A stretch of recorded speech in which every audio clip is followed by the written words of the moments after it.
na-eme nke ọma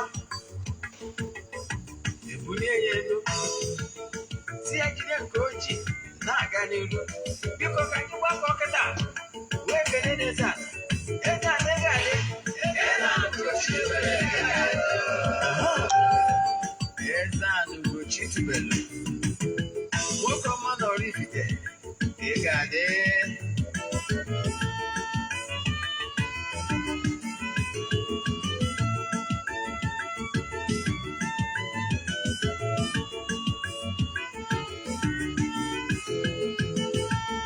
ọdịnala bụ eziokwu ọdịnala bụ ụzọ ndụ ị ma na o nwere olu na-eti mkpu na-asị ụmụ Igbo chigharịa ụmụ Igbo chigharịa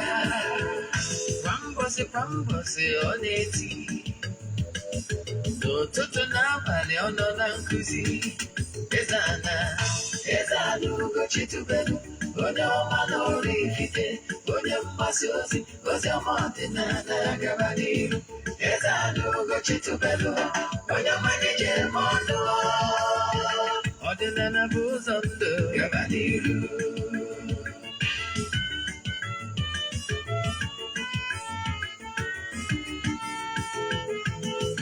Eze-Ana Ugochi tubelu onye ọma na oraifite onye mgbasa ozi ọma ọdịnala gaba n'iru Eze-Ana Ugochi tubelu onye mmanya ji eme ọnụ ọdịnala bụ ụzọ ndụ gaba n'iru Eze-Ana ga-adị Ugochi tubelu ga-adị Ugochi tubelu temple ọ ya adị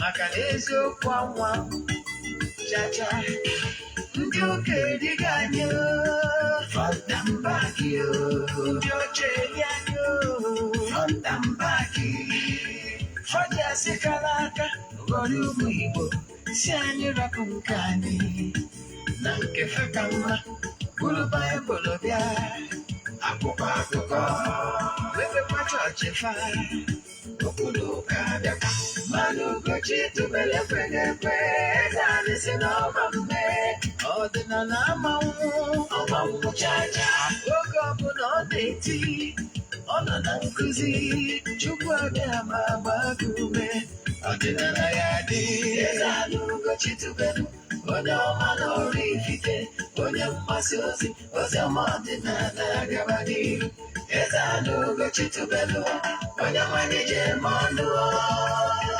ọdịnala bụ ụzọ ndụ gaba n'iru Eze-Ana Ugochi tubelu onye ọma na oraifite onye mgbasa ozi ọma ọdịnala gaba n'iru Uruchioma nọ ụmụ ọdịnala Igbo anyị abịakwanụ n'oge awa nke eziokwu oge anyị ji awa eziokwu agba nke ọ bụ mụ nwa bụ Ogbuefi EZE-ANA Ugochi tubelu na-anọ n'isi ya maka ndị ọpụta bụ izizi ha na-enweta ihe onyonyo m afọ mbụ Ogbuefi EZE-ANA Ugochi tubelu na oraifite dị na Anambra steeti anyị na-agba afa miri emi lụkwazi ọrụ mmụọ dị iche iche abụkwazi m onye isi nchụaja na ọdịnala restoration prayer ministry bụrụkwazi onye mgbasa ozi ọdịnala Igbo. My mission is to help people live better life.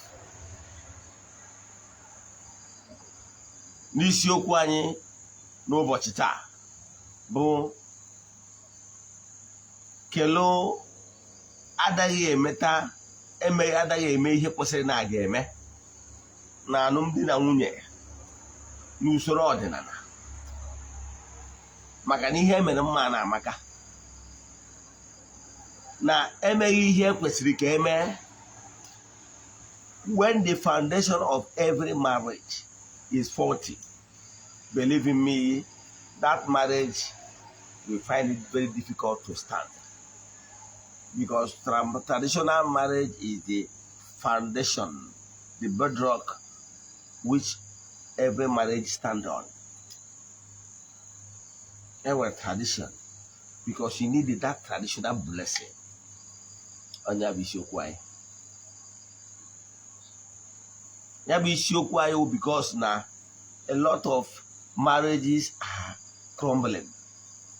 the way marriages as in clash nowadays is alarming, and we need to talk about that. Onya ka anyị bịa n'ụbọchị taa. Mana before anyị gaa n'iru, echefuna na aja anyị na-achụ kwa ọnwa nke ọnwa October. Agwara gị na this 3 months so fọrọnụ bụ something great must happen. N'isi ndị niile na-esonyere anyị na aja anyị na-achụ kwa ọnwa.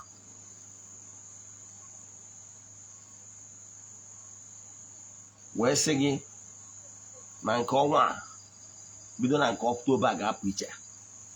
We are getting every entities of powers in Ugochi tubelu on our temple involved. That is what they requested. So I can tell you na nke October ga-apụ iche.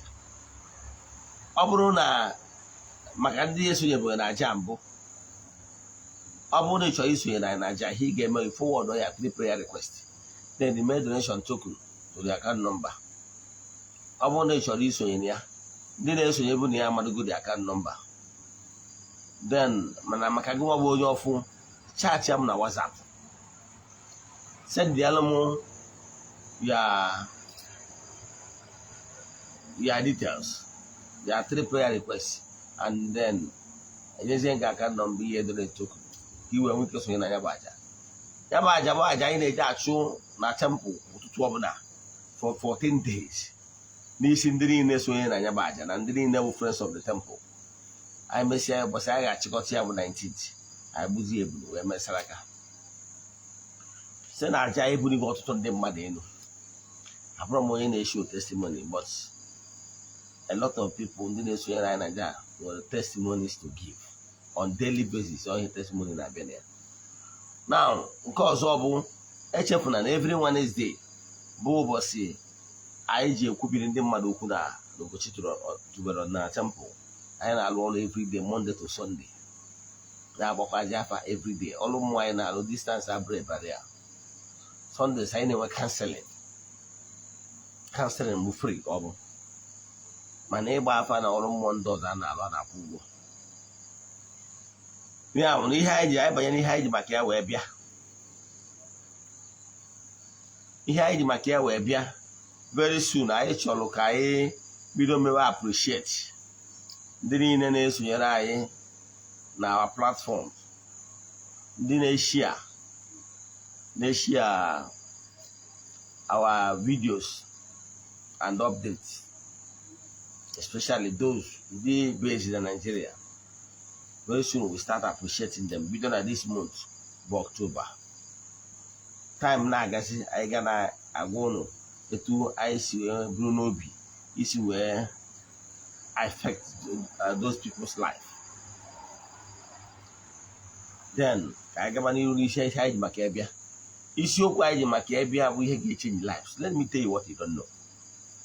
Because what you don't know is only a mystery to you and not to all. I'm talking by experience. Let me tell you. If for any reason you are planning to settle down, banya alụmdi na nwunye, whether you nwoke ma ị wụkwazi nwaanyị, o nwere ihe ị na-apụghị ime.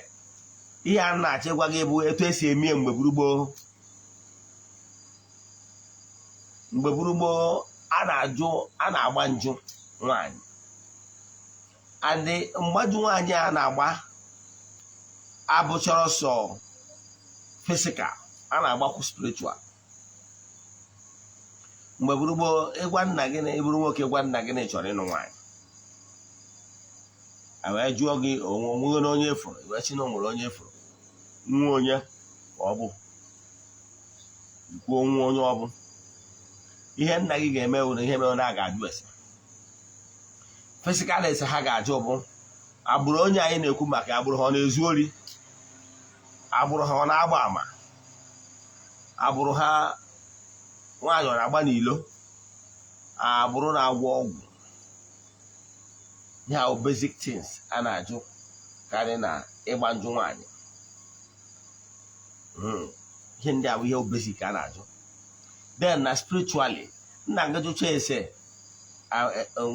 family anyị na-ajụ esi ọ bụrụ etu a ka esi eme mbụ mgbe ndị mmadụ na-anụ within the maybe the same town or neighboring town. O nwere ike ọ sị gị na onye obodo a ma ọ bụ onye ụmụnna anyị kwuru maka ya na ọ nwekwa ọnụ relative ha a na-anụ n'ebe anwa eme ka a kọntaktị ya ka a gbaa njụ. Ihe ọ na-achọ ka ọ dinye onye ahụ bụ ka ọ gbaa njụ ihe ndị a m gụsịrị. Ọ pasịcha ya, ihe ọzọ ọ ga-emezi bụ ọgbanjụ spiritual. Ọgbanjụ spiritual. Mmanụ na nke mbụ nwaanyị a na-abịa ije di echefuna na mgbe gburugburu o nwere obodo na obodo a na-anụkọ. O nwere ụmụnna na ụmụnna a na-anụkọ for one reason or the other. Ma agaba in details maka na o nwere ihe ka ọ sụrụ ya. Enwere ike ọ bụrụ na mgbe gboo na o nwere ka ha na ndị anwa si wee relate ya. Iji maatụ na be anyị bụ oraifite, o nwere village a na-akpọ isi ngwu. Isi ngwu a ha dị anụ onwe ha dị very large but they cannot marry onwe ha. N'ime this village a na-agwa gị ha isi ngwu a nweziri villages dị n'ime ya. Okay, sekpọzie ya kindred dịgasị n'ime ya mana they can marry each other. Mana my own village bụ Ezumere, anyị na-anụkọ onwe anyị. Ịghọtara ya? That is village nka clan nka nwere ike nụ from the other clan, but their own ndị isi ngwa na-agwa gị the entire clan, the clan dị iche iche. Enwechara almost 6 clan there. They can marry each other. The reason bụ na ha na-efe ofu ogwugwu isi ngwu. Ogwugwu anwa na ngwu isi ngwu anwa chịkọrọ ha. So they can marry each other. Some years back, some people tried ka ha jee break ya. Ndị na-eje ụka ụmụụka Pentecostal a ndị eriri ha wee sị gịnị ka a na-akọrọ ihe a. Ha wee pụọ ọlụ oyibo Lagos, nke nwaanyị ji amụọ nke nwoke ji amụọ nke nwaanyị na Lagos. Ha niile bụrụ ndị eriri both families. Ha sị gịnị na ha ga-break record. Ndị ụmụnna na-agwa ha the crime dị na ime such that is not allowed because of the long history and for the fact na egbecha that history as today offer that they cannot marry. You can never go against that unless asụgharịkwa that offer. Ike dị n'ọdịda. Ha wee sị na ha mara ihe a na-egwu na ha bụ ụmụ Jizọs. Ha wee je nụọ di na nwunye. Till as we speak, ha tụbere atụ ha mụbere amụ today. And for that singular 10 million, nobody ever dare to try it again. So, at the end of the road. Down. O nwere obodo n'Ibie, achọghị m ka kpọwa town, mana ama na o nwere town. Yes, n'Ibie adị anụkọ. Enwere ike abụ na enwere esemokwu dịbụ mgbe gboo. For that reason, ndị okenye wetu dị ọfọ that on no account ka nwa fa ma ọ bụ nwa ha nwoke ma nwa ha nwaanyị ga-anụkọ wuti obodo dị etu a wuti eti dị ọfọ. Yes, they dare not go contrary to it. Enwere severe consequences enu. Unless asụgharịkwa dị ọfọ. Ịghọtara ya? So, etu a ka o si wee dị. Then nke ọzọ m chọrọ ịkọwazi bụ minus nke ndị clan a. Ihe ọzọ a na-ajụ n'afọ abụ gwa anyị na-eji no because whenever you are marrying somebody, you are inheriting the entire ezumezu soja bụ nwaanyị. Ịghọtara ya? Ịma na ọtụtụ ndị mmadụ adịghị ọtọ nwere anyị nwa na-agba afa mmiri eme onye ya abịa sị gị na sinsi ya nụchara nwaanyị na biznes ya ebido daba adaba na nke a ọ dịzie ka ya het ya nke nwaanyị. No, that woman you married she's not a bad woman. Yes, she's not a bad woman. One person gwara m na ya so na-atụ afịa na main market Ọnịcha. Mana since ya nụchara nwunye ya kebụ isiokwu that today as we speak that former importer na main market na-anya keke as we speak.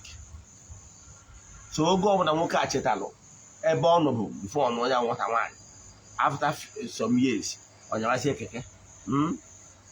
Then misfortune from car to car from ọ na-abịa ọ dị ka like play ego nwoke a na-ana till today ọ na-anyazi keke ịghọtara ya. Enwere onye ọ dị na nwoke ọ dị na nwaanyị, o nwekwara nwoke na nwaanyị nwere ike ha nụọ di na nwunye ma ha amụtara nwa, mana when nke nwoke jere separate ways ye nke nwaanyị jee separate ways ye, they marry different people on their own amụtawa nwa. Ọ dịkwa ọ bụrụ ọsọ taa ka ọ dịbara mgbe gburugburu mgbe ọ dịbara gboo mgbe bụ na ihe asị na ọ bụ ihe masị no infection because during those time those ọrịa dịkịta adịrọ those days. Mana enwere ndị ụka nwaanyị aga those days. Eso mma na village anyị ndị ha mụtara ọnụ aja n'ụgharịa dị ebe ọzọ mụtawa nwa ebe ha jere. So enwere some certain things a na-eche spiritually. If you want to marry a man, you are a woman, want to marry a man, or you are a man, want to marry a woman, onwere some certain spiritual things you get check. One, more na the compatible. Kebe isiokwu na nwere particular man or particular woman ọ bụ sọsọ ya ka gị na dị compatible, nwere not possible. Everybody will hundreds of other people that is compatible to you. Ọ bụrụ na iwu na ọ ga-abụ Chijioke. Enwere other men that have similar both physical, spiritual qualities with Chijioke that can still match you. So it's not cast on so no ga-abụ Chijioke. No, enwere so many other Chijiokes. So ito akachukwu si mie. So ihe dị mkpa bụ eji one onye a gị na ya character wise enwelu similarities. Unu ga-abụ ndị ga-ediwe onwe ha. Ọ ndị abatara. I remember my trip when I was in India. When I was in India, ha nwa na onwe ha etu ha si eme nke ha na-efọ n'ime ha na-emekarị ha na-akpọ palmistry. That is ebe asị gị saa ọba aka gị. They read the palms. Now, that is one of the things ha na-eme. Second one ha na-eme bụ ha jụọ gị ya ihe bụ etu I'm a Sagittarius. Yes, ha nwere ike isi gị as a Sagittarius. Example ka na-enye gị. Ha nwere ike isi as a Sagittarius na-ede compatible to Leo. Example, compatible to Leo and Libra. Then, or maybe compatible to Aries. You know that? So to our course ready. They use their zodiac signs to arrange their own. Yes, and what the characteristics now they compatible na some certain characteristics like the melancholics, and the sound wise, and what are so many so one day so certain people gonna are compatible. Yes, character wise. Yes. Then man spiritual wise. So what you are checking you should check is this character wise, are they compatible? Makana ọkụ na mmiri ga-alụkọ. Ịghọtara ya? Ọkụ na mmiri ga-alụkọwu. Ịghọtara ya? So ị ga-ama nke ya na ibie ga-alụkọ. Enu na ana ga-alụkọ. Ịghọtara ya? Enu and ana. Ịghọtara ya? Enwere similarity n'ọdịnala enwekwa something similar to that. Mana minus that one. Now, chekikwa na ọ bụ na iwe onye mmiri nwere ike ịbụ onye mmiri. Yes, permitted. Now, but what you hear check bụ na ịbụ onye mmiri does not mean that na onye mmiri ọbụla ga-adị compatible to you. Ihe dị mkpa bụ na enwere ụdị ndị ọgbanje na-eso onye ọbụla. That is onye abụ onye mmiri onye abata na anyị na-arụ ọrụ mmiri anyị na-esetụrụkwa ndị ọgbanje. Enwere ndị ọgbanje mmiri nwee ndị ọgbanje elu na we settle them at the same time, the same day. Na-arụ ọrụ mmiri. So all part of ọrụ mmiri ahụ. Then, mana onye chọrọ ịkọwara gị bụ na anyị nwere ike anyị nwee link with as in na anyị nwee link with waters as in ndị mmiri. Mana abịazie na ndị mmiri anwa ndị ọgbanje ndị ọbụla dị iche iche. Ịghọtara ya? O nwere onye ọgbanje nke bụ mkpasa isi ka akụwasịwa imejọ ya o wee were gị iwe ị nwere ike ịpụ ọkara jam ọdụ ị nwere ike ije o were gị iwe ije afịa ịkpọsa afọ imele kpafụ ọntịrị ịbịakabịa yọọ ya obi adịghị ya mma ị ga na-enwe ụgba steji ihe a bụrụ ndị mmiri na-eke ọsị ndụ ọgbanje onwere ihe ndị ọgbanje na-adị very strong onye ndị ọgbanje ya adị ekwe ekwe onye abatara na o nwere ndị ya bụ ịlụchala ha ọrụ o nwere ndị ọgbanje ha nwere ike isetụrụ ndị ọgbanje ha ijewe ụka nwee ndị bụ ndị ọgbanje ga-esi ọnwụ na ọ ga-alụrịrị ọrụ ọgbanje ada ayọta ha na biko isi ọnwụ jee lụchagoro ọrụ as long as imere ihe a ha kwuru ha gbalụọ ya ọ ya bata ndekọta ụfọdụ ndị mmadụ na-eme ọkwa asị ụnụ m setụrụ ndị ọgbanje ọkwa enyego nha ihe ha ijewezi adoration ijewe chọọchị ijewe ihe a ijecha ebe anyị gwara nwụọ ụgba they will never accept your sacrifice because ha nwa achọrọ ka ị na-amịngụ with those people they consider ndị ekweghị ekwe yes ha chọrọ ka ị nọrọ wut ndị ọgbanje ibe gị anyị niile mere biznes mere biznes ndị ọgbanje ma ọ na ịlụwara ọrụ ọgbanje ha chọrọ part-time attention they need their full-time attention so such a person cannot just go and marry a man na-eje ụka ọ nwe nwoke nwe onye mmiri o setụrụ ndị mmiri ndị ọgbanje ya dị very mild o setụrụ ha o chekwara onwe ya ụka onwe ka ọ pastọ oche setụcha ndị ọgbanje o jekwara ụka na-emere n'aha Jizọs ọ bụ na ikikere na ọbara Jizọs ọka na-emere ụmụ ihe ndị a ndị mmiri agba ya nkịtị ndị ọgbanje agba ya nkịtị mana o nwere ike onye nụta nwaanyị ndị ọgbanje adịghị rọbish ibe ha kụrụ na ya bụ echi ịzakụrụ not ịzakụrụ ịbụrụ nwaanyị si na ọkwụ onye mmiri ka ọ wụje rụcha ọrụ mmiri n'ebe ọ nọ chọzie ka o so dịgide na-ama aka na ministrị gị ọha agbairu gị fim ịfụnanya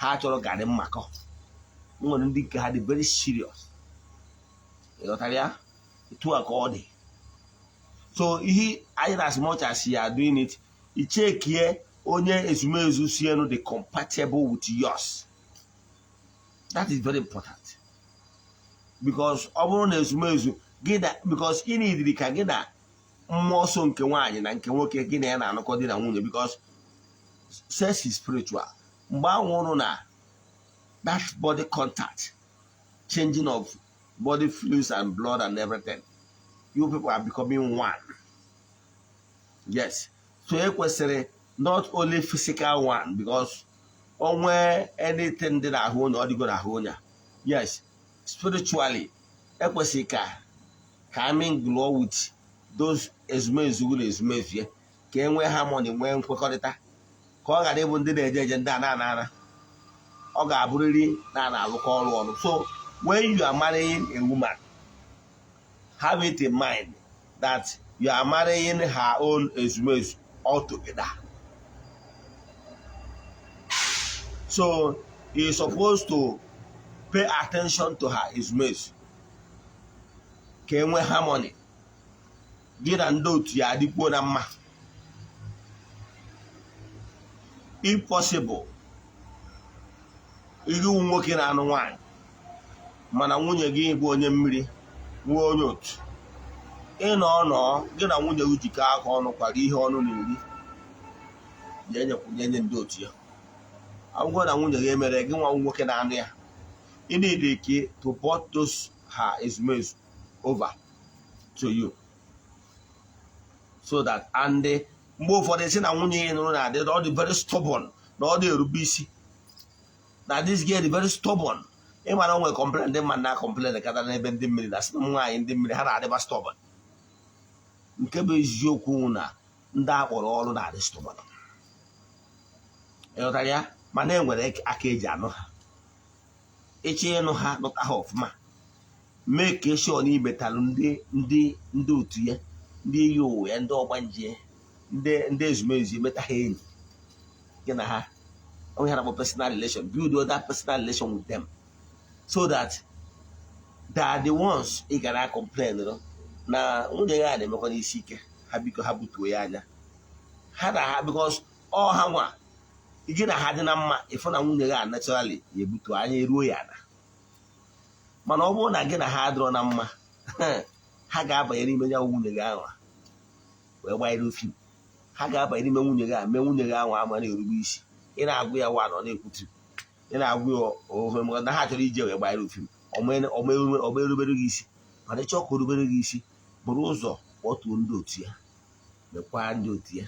Can do to him again. And do it. Other enough go and working at the city settle. Chonyo wagi. Chef window chonyo wawuni. Yes, in Idrika, in a Mokatahama, because you have to have this personal PR, personal relation between you, your honest mates, and her honest mates. Because once her honest mates and your honest mates are in love, submissiveness will come naturally. You know that? Once in spiritually, get and do to your most year like regular very busy. I want to see Kanyama no peace. Because spiritual control the physical. Manager no ka kiwari awaka iye tigde ihe marriage agasa. O we mbu iye tido ya the ones in the tiwan ihe mo on the most of on the hate more. Some of these women in Afuna Bani low because of the had the tiki here. Also contribute. Once you raise the account here one, if Ranyon will never no got drop some percent. So that stubbornness on Adi, you would have for the one. Man, that stubbornness on Adi will be a cost. So, over neighbor, you got by ye, my advice to me will buy a funny singing. Malo, ye set to one more swim. Kefuka, do this, you can't be tomorrow. Our one neck, Niluberano, Camaro for their enodia. I want to chain on Nukuai address, chain on Nukuai. He may allow the nose there, he would wear Anya, again, do it well. Because I see a chain of wine, and what I put a marriage, a chain of wine, eh? Now again, the wine, maybe courtship, few months courtship, you want to marry her. God made the right thing. God made the right thing. Make sure you could bright price. Very important. Makampiawazo. Omo na ekwuru bright price n'ebe nwaanyị gị na ya bi no nwanne ni bụrụ nwaanyị na mmụọ in the spiritual realm mo bụrụ ihe nụrụ and then nwere bụrụ ala sue no because ihe na-eme wọtọ no ịghọtara ya nke ọzọ bụ na enugo nwaanyị mee ego nwaanyị ime ego nwaanyị is not enough. Ego nwaanyị bụ ya ego nwaanyị imelu bụ for the family, the immediate family of the lady in question. Ka na-emere ego nwaanyị na ndị ikwu nne, the immediate family ka na-emere ego nwaanyị. Ma reta ụmụnna mgbe imeru ndị na nna ego nwaanyị imere peanut to compare here this one. So nwere ihe ọbụdo ihe abụ just to express your interest n'ebe nwa ha nwaanyị nọ. So nke a bụ to fulfill all righteousness n'ebe mmadụ nọ. Mana ịgba nkwụ ụdị koko mana eri na ụlọ eri ije mee court marriage, ije mee traditional marriage, isikwa ebe a fe ndị eje white marriage ma ọ na-eriri eri. Nke a na-eje eme na local gọọmenti agba court marriage ihe awụ nwe legal document nke esi ọwụ na marriage unu ga-eje court tomorrow for divorce or government document. It means nothing.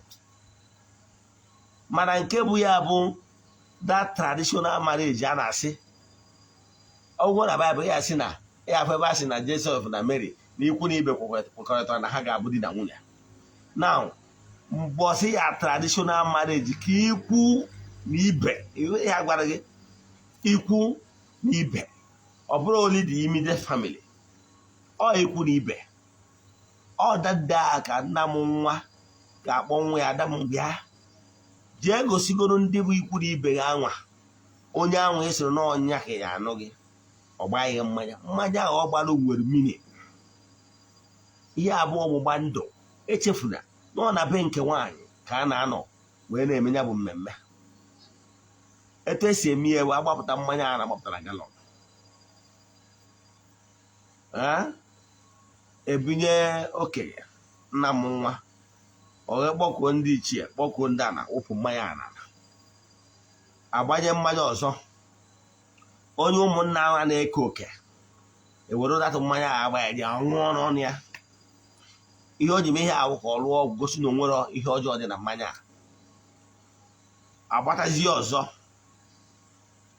ọzọ a gbatara ka nna m nwa ga-akpọzie nwa ya nwaanyị si ahụ ada m bịa gosi ya onye anwa gịnị ya kwekọrịtara na ụlọ ga-anụ di na nwunye ihe ahụ ka o mee n'ihu ọja na mmọnwụ ikwu na ibe ga-anọzie ihe a niile bụ ka emezuo omenala etu ndị gboo si debie maka na a ga-enwe ihe awụ nwere spiritual meaning mgbe ahụ iburu mmanya a wee jenye ihe a bụ ọgbụgba ndụ ka the two families si na-agba n'ụbọchị ahụ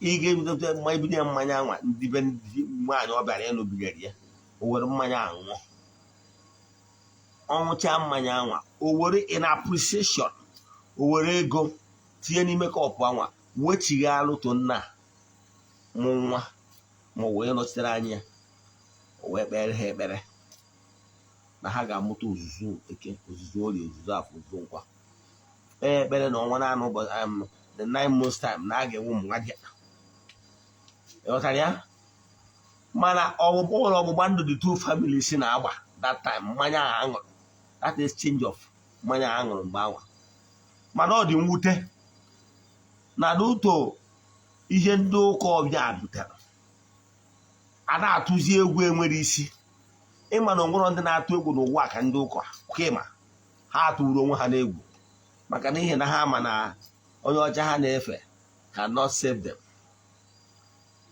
Mmanya ahụ agbanyere na kọpụ nke nwaanyị were ihe wee kpuchie ya o nwere onye ọbụla ga-etiwu poison n'ime data.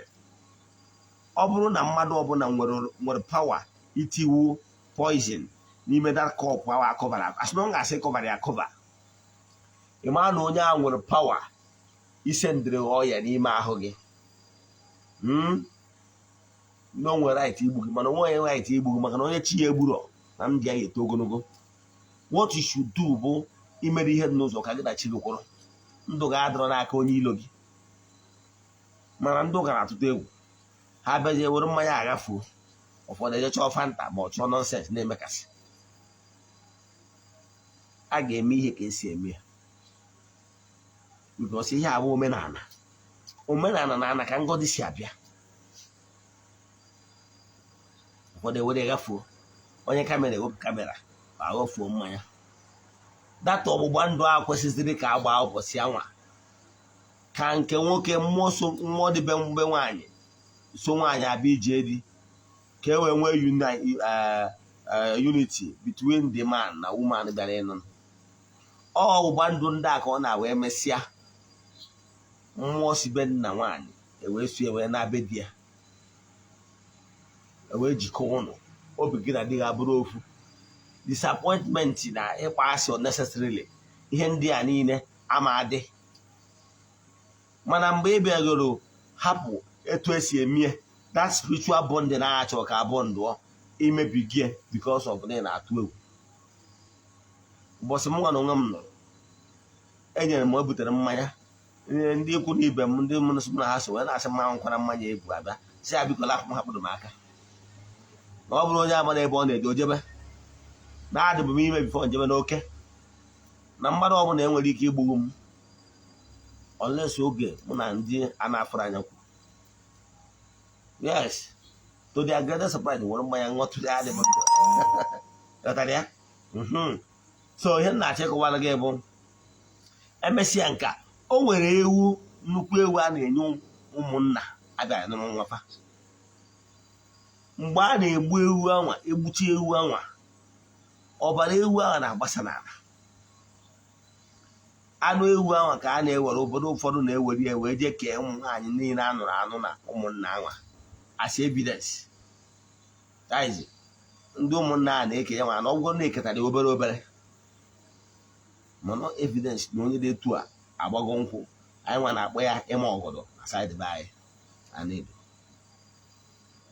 data ewu ahụ enwere ogbu ewu egburu ndị ichie maka onye maara nna ya ma ndị gboo ewu egburu ndị ichie na ifenyi nwa na-anụkwa ji andọ maka ewu ahụ egburu ndị ichie adịghị eri ewu gburu na abụ ya afọ ofu onye bụsị ha na amagwọ nwe ihe anyị na-akpọ ọkụkọ ụmụ ọkpụ ọkụkọ a na-enye ụmụ ọkpụ daiz ụmụada enyefere ya esie ṅụọ ya mee ya emechaa ụdọ ọnwụ na ha ketara ya mgbe ha na-egbuzi ọbara ara ụmụada ndị ụmụnna ahụ ndị ngwaori anwụ na-esokwa bịa partake na that sacrifice but ihe anyị eketazi oke from the blood mana ha ketara oke ndị dị ndụ erizie the flesh so ọ dị abụ dani mmemme etu ihe na-afịa ihe niile a na-asị wota nke ona wota nke ona wota nke ona nwere ka esi ekie ncha a na-enye ụmụ ọgbụ nwere ka esi eke nji dị na ya nwere ka esi eke ihe niile nwere mini so ihe na-eme ihe abụ ka o wee leluo na nkwụ ka mmụọ ndị a na ndị ụmụọkpụ ụmụada na ebe ahụ sogbu wee jee obodo ijere ije di ọ ya batara na ọ bụrụ ezigbo nwaanyị a nụrụ ọfụma traditional wise mmụọ ya ọfụma mee ihe niile ka esi eme ya mmụọ be nna gị ga-eso ji ije di ọ ya batara ọ bụrụ mgbe gboo nwaanyị jebe ije di o buru ogwu ịmakwa na asọmọfụ ogwugwu ihe na-afụ dị na obodo dị iche iche bụ nwaanyị bịara ije di bịa ịmakwa nwaanyị na-enwe okwuchi ya ọgwa nwaanyị bụ mmụọ di ya egosi ebe ọ ya adọba nwaanyị na-enwe okwuchi di ga-egosi ebe ihe enwe okwuchi n'obodo so mmụọ nsọ nwaanyị na-eso ya bịa ije di ọnya batara n'ime gwo nwaanyị ahụ otie ọ arụsị be ya arụsị be nna ya bịa ọgụ maka na arụsị be nna ya asokwu ya ọnya batara na ụfọdụ ụmụazị ọ ya amụta na ngwuru a ga-enwe arụsị be nke nwaanyị nwere ike be nna ha ochie daghị bụ ikwu nne ga na-eso ya ụfọdụ sị ma ọ bụrụ onye si n'ikwu nne ga-anụ ha mmụọ ikwu nne mmadụ adịghị enegadị mmadụ anya ọ na-agba ọgwụgwọ so eche erume di na nwunye ịnụọ ya ọfụma hapụnụ ọ bụrụ iyi nnukwu akwa ọ bụrụ iyi ashebi chenje 4 times 5 times ụkpa ọ bụrụ iti egwu ihe dị mkpa ọgwụgwọ list ụmụnna na ụmụnna list ha fulfill all the righteousness na taha list egwu ị na-agbọ ihe niile abụ just merriment mana ịmara isi ha anye ha ịmara omenala ọgwụgwọ nọ esere ese 2-3 canopies n'ime dị normal omenala ya good to go o nwere ego na ispendịrị na agbamnkwụ taa echi na nwanne echi ka ọ ghara inwe onye kụchapụrụ nke ịghọtara ya so kere ihe na-estresịrị onwe gị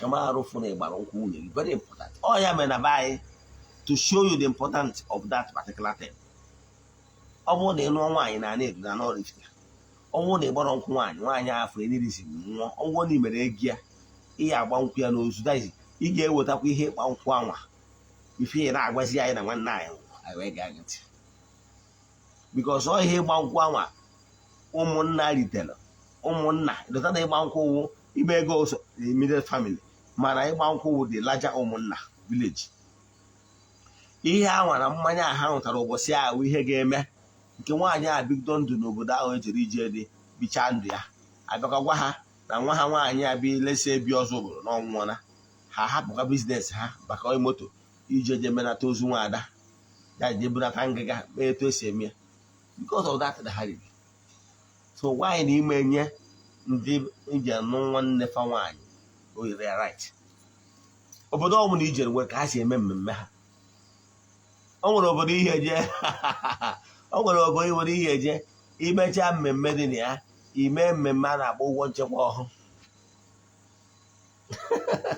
ama na enugoro nke yes esogo ndị ụdị obodo iru obodo ahụ imechaa mmemme dị na ya ndị yut abịa n'onwe ndị yut ndị okenye dị ife n'ihi eweta ego nchekwa ọhụụ, ego eji wee chekwa n'ogige ya gụkwa ego nye ha, ịghọtara ya, mmechi ihe niile ahụ, ihe abụ ihe aṅụrị. Ịgbara ndị ịbịa anụrụ nwa fa anya, bikọs nke bụ eziokwu wụrụ ya amụta ada echi ịfụ na bifo ogene ga na-eweta ihe nwa. So inwe ego nye ndị ọgọ ha ri ya ọsara ka a na-eme ịgbana ha anya. Ọgwa na-enweghị ego bụ ịtụkwugbu ọnụ, mana inweghị ego ime agba ogbe bụrụ amụsụ, inweghị ego tinye ọnụ dị mma, ịghọtara ya, ịgbachigisi anya gị ego ka ime ihe ị kwesịrị ime, ihe mere mma na amaka mụọ nwaanyị nụchapụ nwaanyị ọcha, ịghọtara ya. So onye nna-achọ ịkọwara gị bụ ịchọọ ime ihe nwaanyị mee ya ọfụma, no cut corners, ka ị wee nweta blessing elele so ya bụ alụmdi na nwunye, ka na obodo ahụ iji anụ nwaanyị anwa so bless ya gị, ka vileji anụ vileji anwa nwa aṅụrị, ndị okenye nwa aṅụrị, ụmụada nwa aṅụrị, kpere gị ekpere, ka eji okwu na ha mee etu a ị afụ ngọzi ya. You need the blessing of the parents in anụ nwa, you need the blessing of the elders of that village, you need the blessing of the ancestors of that village, you need the blessing of the entities of powers and nomada of that village. Ịmụọnụ is not out of place ma ọ bụrụ na gị nwere onwe gị nụrụ nwaanyị mechaa jee nwee ka nwa nwunye nwụchara nwa, ijee na arụsị dị n'obileji ha je gbuoro ya anụ, ịmarụ na na-eme eme ka mmụọ na-akwụdoro gị. Ịmarụ onye na-eme ihe ndị a ịma na ya mara eji ga-adịra nkụ free, mana mgbe ị bịa mewe I don't care attitude, ije na welfare mekasị ofe ihe, je mekasị ofe ihe site na ụdị na nwunye. But the blessing of that the ancestors and ndị ichie na ezumezu mmụọ so ya kwesịrị ime ka enwe harmony na that marriage. That blessing is not there, that blessing is lacking. Gị na onye abịa na-ajụzi ọ bụzikwa nwata nwaanyị ya gị na ya nọbi love ka ị nụrụ ha, ọ bụzikwa nwoke a gị nwa nwaanyị na-ajụ ọ bụzikwa Ifeanyị gị na ya nọbi love ka ị nụrụ ha. Onye kwuo nwanne ya atakụrụ onye kwuo nwanne ya disharmony.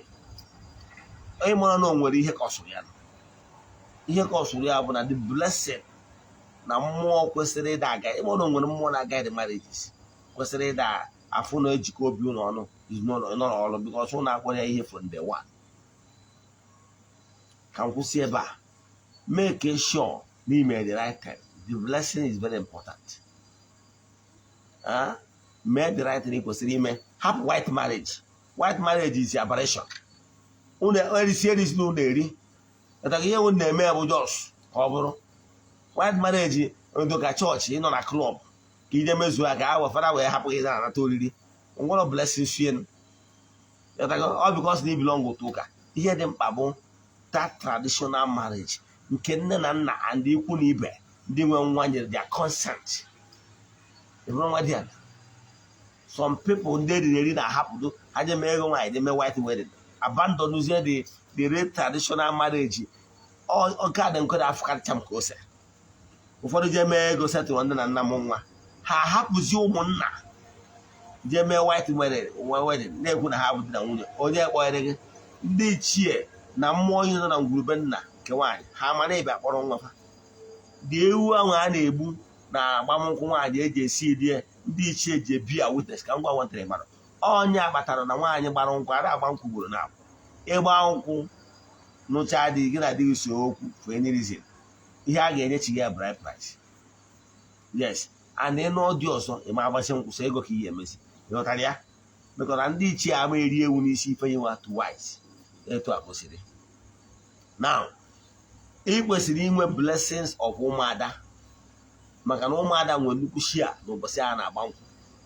Ndị ichie data ewu a na-egbu ifa na ụmụnna dị mmụọ nọ na ngwuru agha ga-eselebrate na nwa ha nwaanyị ife nwa na ndị taa.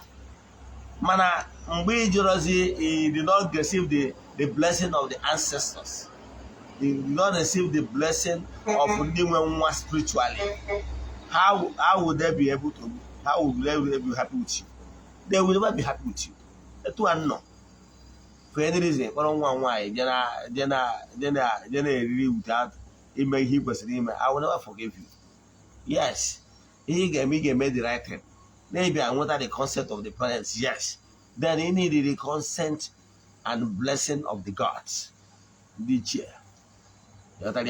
So may hear the mad, mana ị nwere ike ihe niile anyị kwesịrị ime imere ya mana ị na-eyuzu iPhone 800,000 o zuọrụ gị ji wee gbankwụ nwaanyị mana na ịkpọrọ ya ife dị ụfọdụ ya sị na ha enwere ego. Some of the people na-eme ihe anyị kwuru now ọ bụrụ na ha enwere ego. Look at somebody bịa mee ego nwaanyị mechie ego nwaanyị ọ gbara ọkụ mana o nwere o ji eme white wedding ọ sị na ọ bụrụ ego ka o nwere ego mana ọ the important of that blessing of the gods of the land maka na eriri front and back. So ka anyị bido ntaa ime ego nwaanyị gbaa nkwụ period imesigo. Today I can tell you even some villages now na-enye this certificate of traditional marriage. Yes, I'm know some villages them. Man, that one ọ bụrụ na ị ka Guardian religion ụka ọdịnala ha na-enyekwu certificate. Yes, you will remember buying the certificate. That's a certificate you can apply for embassy. But now, I'm going to major US. I said, now, you need the traditional pictures. The pictures say Salem. Those they are named Ibumanya, and then me had the blessing. Now that's big pictures, now they may accept the embassy. So what are you talking about? I want Africa, me don't want in Kai, Sina Kai water here. No one can touch our water here. When they front and back. I receive all the sense. Now I took a capri me henny. A coupia mo kunis in the Sunana. No gay. Administration, no gay. Okwa. Obaga one case you. May they receive blessing. On everybody that is under the influence of my voice.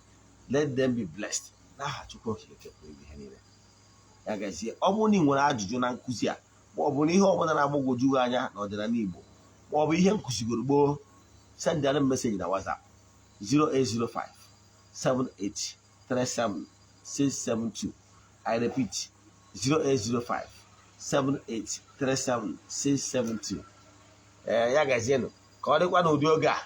It's in there. No guy, what you want. Then.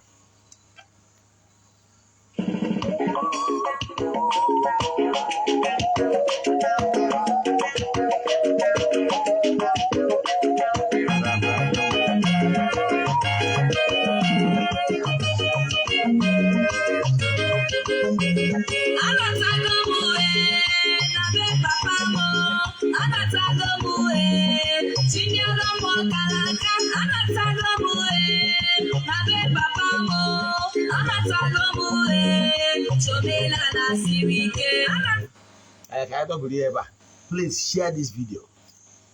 You will save life by doing so. Yeah, guys, you know.